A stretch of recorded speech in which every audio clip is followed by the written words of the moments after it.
You're about to meet a heartbroken mother who is fighting to ensure her daughter didn't die in vain. She wants to change the law and keep disqualified drivers off our streets.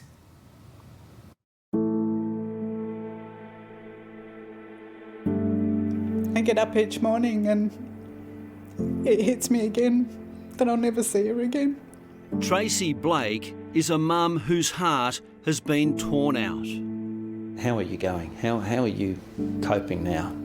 I'm not. It's a struggle every day.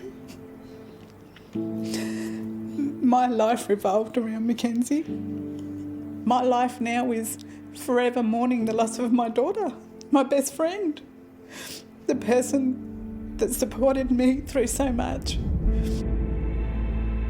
Just a few weeks before Christmas, 21-year-old Mackenzie Blake was hit and killed by a truck after it mounted a footpath in the Blue Mountains west of Sydney.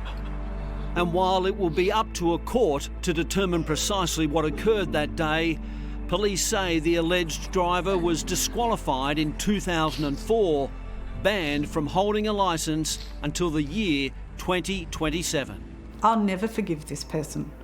It's not my place to give him forgiveness. The only person who could forgive him would be Mackenzie, and she's not here to do that. Tracy can't even bring herself to utter the man's name. To me, he's nothing. It happened just after 2 p.m. on November the 1st, after Mackenzie left her shift at the local McDonald's.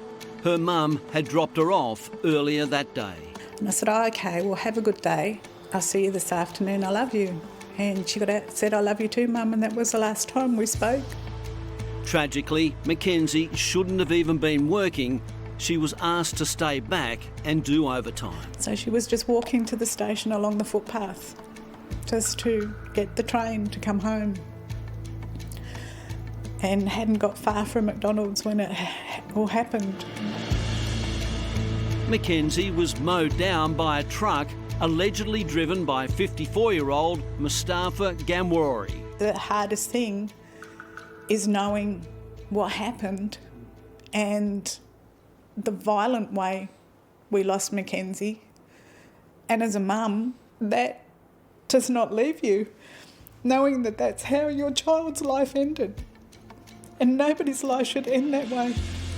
Gamwari has since been charged with driving in a dangerous manner occasioning death, driving while disqualified and negligent driving.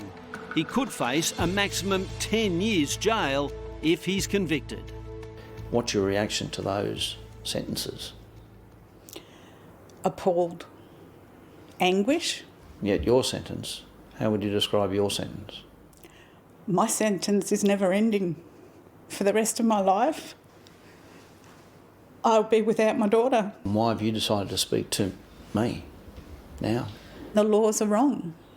You know, the system looks after the person who's done the wrong thing and basically sends a message to the victims and their families that their loved one, their child, their husband, their son, their wife, doesn't matter, that their life wasn't important.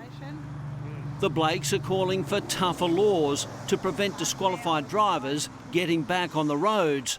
They can't understand how a disqualified driver can own and register a truck.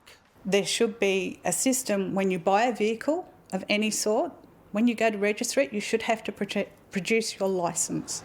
Mackenzie Blake's family has so many questions about how and why this happened. They also don't understand why this stretch of road, which has a speed limit of 80 kilometres an hour, has no safety barrier between this footpath and the busy highway.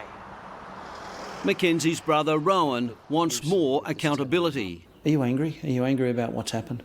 Extremely. Yeah. How it could be allowed to happen, the circumstances leading to it, it doesn't make any sense. I mean, could have been a couple of metres difference, a couple of seconds even, and we wouldn't have to have this sort of chat. The message I get at the moment is that my daughter's life didn't matter and my daughter's life doesn't count. And yet she's lost at least 65 years of her life and will never get to see the dreams, never get to chase her dreams. She won't get to stand with her brothers when they get married.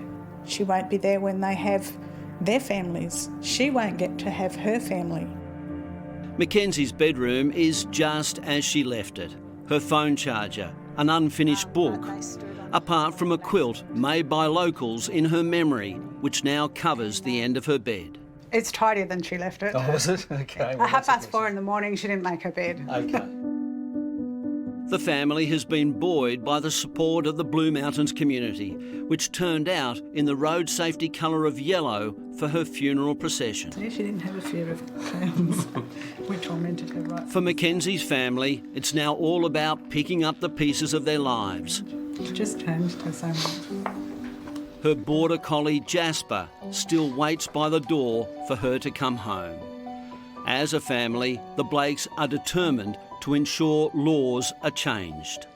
Time and time again we see people who are disqualified or who are under the influence of drugs or alcohol continuing to drive, and they just get a slap on the wrist and their life continues. They might do 2 years in jail, they might not, they might get a good behaviour bond and they get to carry on.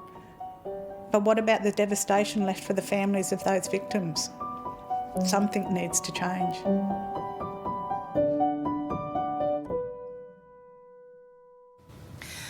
Mackenzie's family has started a petition to change the laws involving disqualified drivers. For more details on how you can help, head to our homepage.